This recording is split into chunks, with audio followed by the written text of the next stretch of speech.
சிவபுராணம். அழகிய சிரிப்பை உதித்த சிவகுமரன்.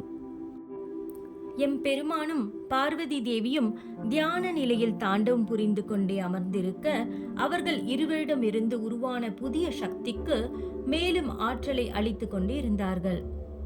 அந்த சக்தியானது அதிகரிக்க அதிகரிக்க அதனுடன் வெளிச்சமும் வெப்பமும் அதிகரித்து கொண்டே இருந்தது.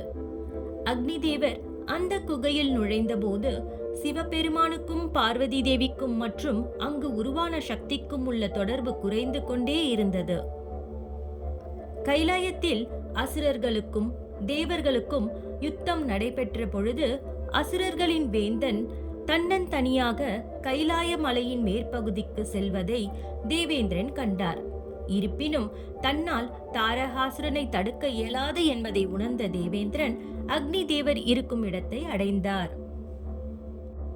பின்பு அக்னி தேவரிடம், தாரகாசுரன் இவ்விடம் நோக்கி வந்து கொண்டு இருக்கின்றான். அவனிடம் இந்த சக்தியானது கிடைத்தால் அவன் அதை அழித்து விடுவான். ஆகவே நீர் சக்தியை எடுத்துக்கொண்டு பாதுகாப்பான இடத்தை நோக்கி செல் என்று கூறினார்.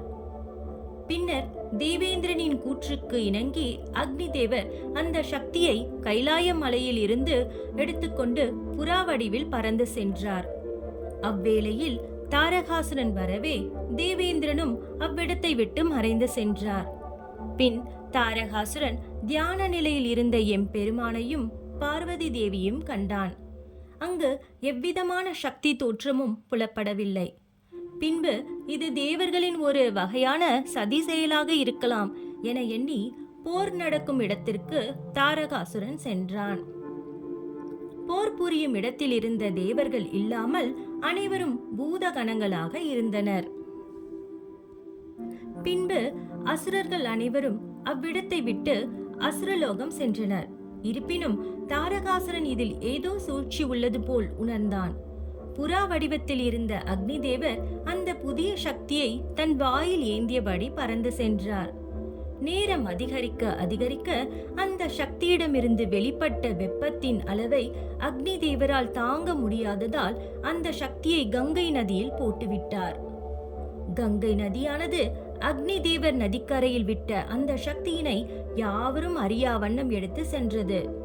ஆனால் கங்கை நதியானாலும் அந்த சக்தியின் வெப்பத்தை தாங்க முடியவில்லை. பின் இமயமலையில் உள்ள சரவண பொய்கையில் தர்ப்பை பற்கள் நிறைந்த இடத்தில் அந்த சக்தியினை விட்டுவிட்டது. பின் அந்த சக்தியில் இருந்து அனைவரின் இன்னல்களை போக்கும் வல்லமை கொண்ட அழகிய குழந்தை தோன்றியது. அப்பொழுது அங்கு நீராட வந்த 6 கன்னியர்கள் இந்த அழகிய குழந்தை வனத்தில் தன்னந்தனியாக இருப்பதைக் கண்டு வியந்தனர். பின்பு அதில் இருந்த ஒரு கன்னியர் இவன் என்னவன் என கூற 6 கன்னியர்களும் தங்களுக்குள் மோதலில் ஈடுபட்டனர். இதை கண்டு அழகிய சிரிப்பை உதித்த சிவகுமரன் 6 குழந்தைகளாக அவர்களுக்கு தோற்றம் அளித்தார். பின்னர் கன்னியர்கள் தங்களுக்குள் இருந்த மோதல்களை விடுத்து ஒவ்வொரு கன்னியர்களும் ஒரு குழந்தையை எடுத்து கொண்டனர். அவ்வேளையில் சிவகுமரன் அழுகவே அங்கு இருந்த கன்னியர்களே அவருக்கு தேவையான பாலை அளித்தனர். 6 கன்னியர்களிடமிருந்து பாலை பருகியதால் குமரனை ஆறுமுகன் என்று அழைக்கின்றோம். தியான நிலையிலிருந்து தன் பழைய நிலைக்கு பார்வதியும் சிவபெருமானும் வந்ததும், நம் மைந்தன் எங்கே என பார்வதி தேவி வினவினார். எம்பெருமானோ இங்கு நிகழ்ந்த யாவற்றையும் உணர்ந்து பின் பார்வதி தேவியிடம் அமைதி கொள்வாய் தேவி என்று கூறினார். பின் தேவியின் மனமோ மிகவும் சங்கடத்திற்கு உள்ளானது.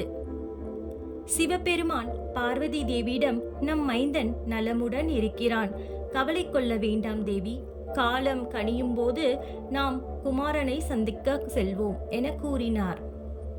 பதியின் கூற்றுகளில் உண்மை இருக்கும் என உணர்ந்த பார்வதி தேவி குமரனை பற்றிய கவலைகள் இருந்த போதும் அதை வெளிக்கொள்ளாமல் இருந்தார். காலங்கள் விரைந்து ஓடியது. அசுரர்களின் அறமற்ற செயல்கள் அதிகரித்து கொண்டே சென்றன. தாரகாசுரன் எதிர்ப்புகள் அனைத்தையும் சிவபெருமானிடம் பெற்ற வரத்தால் களைத்தெறிந்தான். அசுரர்களின் படைபலமோ அதிகரிக்க தொடங்கின. அசுரகுல குருவான சுக்ராச்சாரியாரின் வழிகாட்டுதல் மூலம் படைபலத்தை பெருக்கிக் கொண்டான் தாரகாசுரன். குழந்தையாக இருந்த குமரனோ கன்னியர்கள் அறுவரின் அரவணைப்பில் அன்போடு வளர்ந்து வந்தார். குமரனை தன் மகனாக பாவித்து அவர் மீது அதிக அன்பு கொண்டு வளர்த்து வந்தனர். சிவசக்தியின் அம்சமான குமரன் கன்னியர்கள் அறுவரிடம் வளர்ந்து வருவதை நாரதர் மூலம் தேவர்கள் அறிந்தார்கள். இச்செய்தியை கேட்ட தேவர்கள் மிகுந்த மகிழ்ச்சி கொண்டனர்.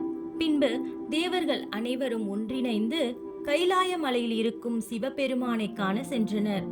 இவர்களின் வருகை எதற்கென்று நந்தி தேவரும் புரிவதற்குள் தேவர்கள் அனைவரும் சிவபெருமானையும் சக்தியான பார்வதி தேவியையும் பலவாறு போற்றி பாடினார்கள்.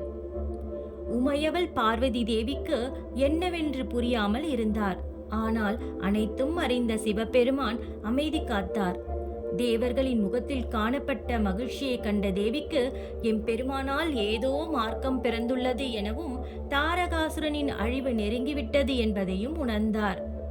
பார்வதி தேவி தாரகாசுரனின் அழிவு என்பது சிவனின் அம்சத்தினால் மட்டுமே ஏற்படும் என எண்ணிய கணத்தில் நாரத முனிவர் மூலம் அறிந்த தகவலை தேவர்கள் தேவியிடம் கூறினர்.